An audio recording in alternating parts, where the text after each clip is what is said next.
Amigas y amigos de la vida, aquí estamos otra vez en Psicoanálisis, Respuesta Necesaria, aprendiendo algo de psicoanálisis y aprendiendo algo de nosotros mismos. Habíamos estado en el anterior hablando de la etapa oral, que no la hemos terminado, y decíamos que estrecharse las manos significaba sellar la unión de dos personas, haciendo que la sustancia corporal de una fluya dentro de la otra. Y un compañero no deja de ser un compañero, una persona cuyo pan es el mismo pan nuestro. En relación con los fines específicos del erotismo oral, hay que empezar a entender esos conceptos, erotismo oral, y en consonancia con la errónea concepción animista, se observan temores orales específicos, especialmente el temor de ser comido. Freud analizaba profundamente desde la arqueología y la antropología y de la biología todos estos elementos del ser humano desde sus raíces. La experiencia analítica demuestra que el miedo de ser comido encubre a menudo una angustia de castración oculta y más profunda. Para evitar sentir esas angustias, los seres humanos hacemos muchísimas cosas. Nos defendemos de muchísimas maneras. Reprimimos muchísimas cosas para no enfrentarnos al malestar de la angustia y de la ansiedad. Esto no debe tomarse como una objeción al carácter arcaico de este miedo. Este encubrimiento, que constituye una ayuda en la lucha contra la angustia de castración, puede actuar mediante la regresión. Sí, puede actuar yendo hacia atrás. Un loco, específicamente, una persona con una psicosis, es alguien que ha retrocedido a etapas anteriores. Y cuando ya la etapa es a la misma etapa oral, tenemos ya finalmente una psicosis.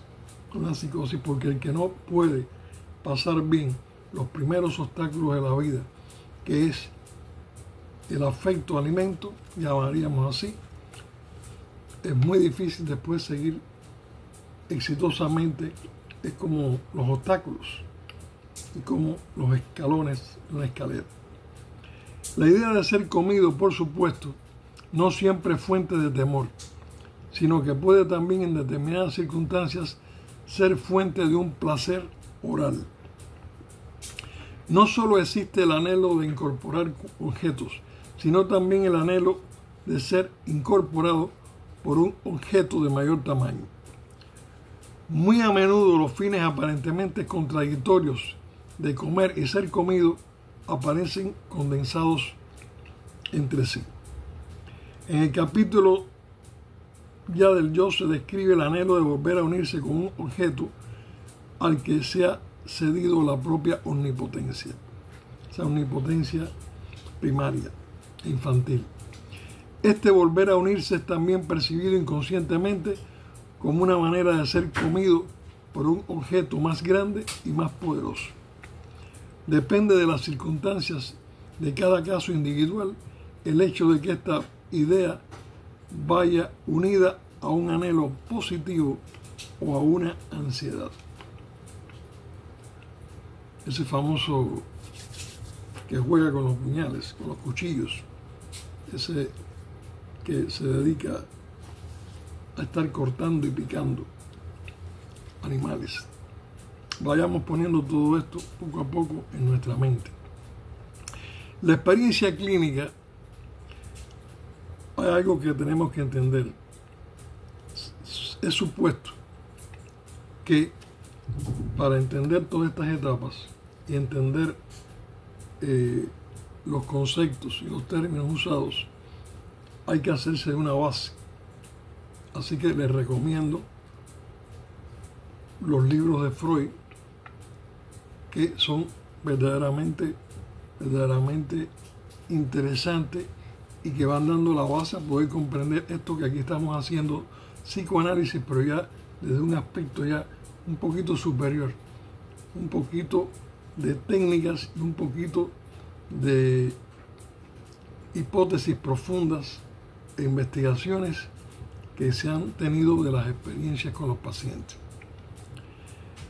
Este volver a unirse es percibido también inconscientemente como una manera de ser comido por un objeto más grande y más poderoso. Para el niño lo grande, lo poderoso tiene un significado muy grande. Después va a tenerlo también. Después vamos a estar siempre teniendo a ese poderoso y a ese grande alrededor de nosotros. Y seguimos, depende de las circunstancias de cada caso individual el hecho de que esta idea vaya unida a un anhelo positivo o a una ansiedad. Repetimos, la experiencia clínica demuestra que a menudo los fines de incorporación oral adquieren un carácter sádico. Sabemos lo que es el sadismo. Disfrutar como hacer sufrir o torturar a un semejante. Esto se produce probablemente por la influencia de desconocidos factores constitucionales o como reacción a las frustraciones. El análisis de personas afectadas de depresión. Aquí ya nos vamos acercando más al día a día. El análisis de personas afectadas de depresión o con adicciones demuestra que, de hecho, el carácter sádico de las fantasías de incorporación no se ha agregado más tarde, sino que en realidad ha estado actuando ya en la época de la etapa oral. Pero esto no constituye ciertamente una razón para suponer que todo niño que se alimenta al pecho de la madre tiene el deseo de matar y destruir a esta de una manera sádica. El material clínico de los analistas de la escuela británica que sostienen este punto de vista no puede ser puesto en duda, desde luego. Lo que resulta dudoso, en cambio, es que los casos descritos sean típicos. Representan más bien casos patológicos con fijaciones sádico-orales especiales. Sin embargo, la incorporación destruye objetivamente el objeto. Este hecho confiere a todos los fines de incorporación un carácter más o menos ambivalente. Esto nos parece como que nos hablan de Marte, ¿no? Todos sabemos realmente lo que es el deseo de incorporar un caramelo, de incorporar un pan, de incorporar específicamente un alimento, ¿bien? Y conocemos un poco de las adicciones, de la saciedad, del hambre, todas esas cuestiones que están dentro de nosotros mismos, ¿bien? Decíamos, sin embargo, la incorporación destruye objetivamente el objeto. Este hecho confiere todos los fines de incorporación un carácter más o menos ambivalente.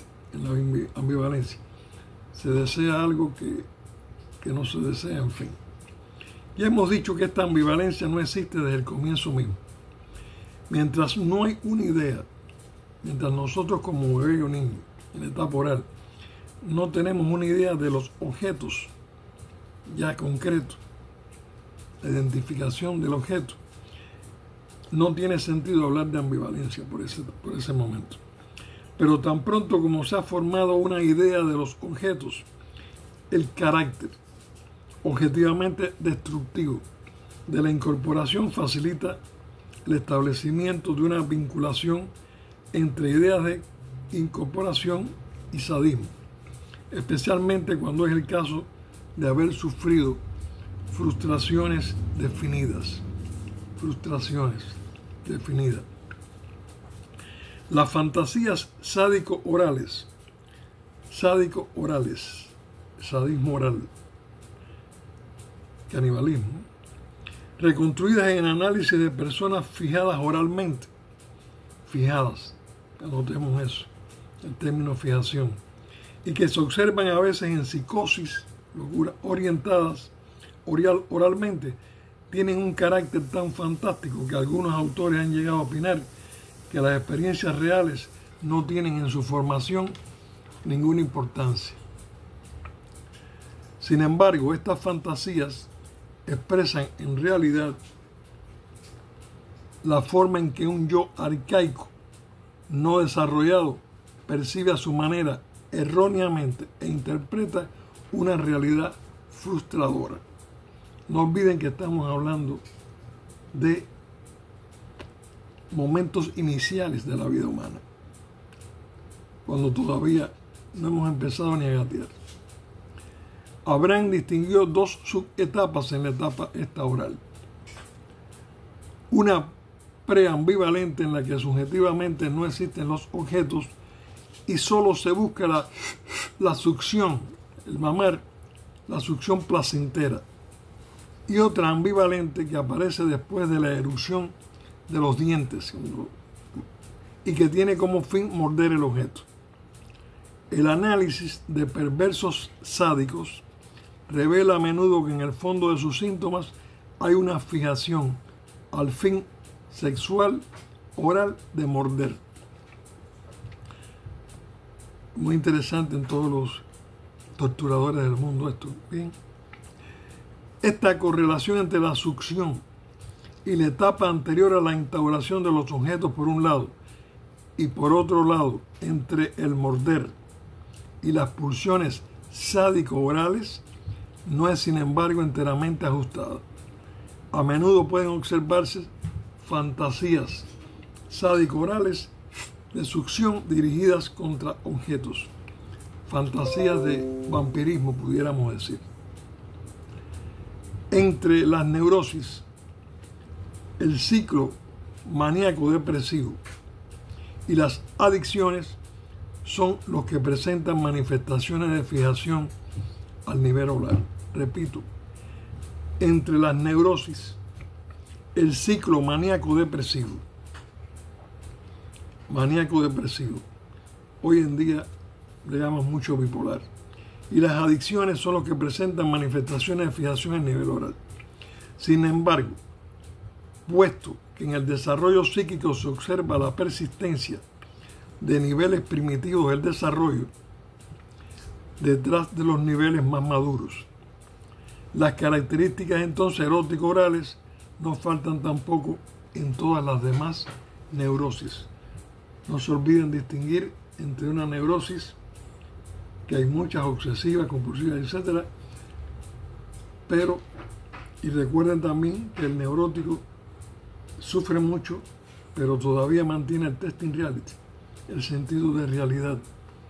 Ya el psicótico pasa esa barrera y es tanto su sufrimiento que ese psicótico sí no tiene incluso ningún interés de recibir ayuda profesional.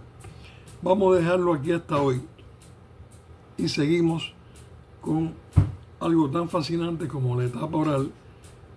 Yo creo que cansa algo en el sentido de la forma en que se está haciendo este análisis, que es el análisis de profesionales y de gente que ha vivido todas las experiencias clínicas.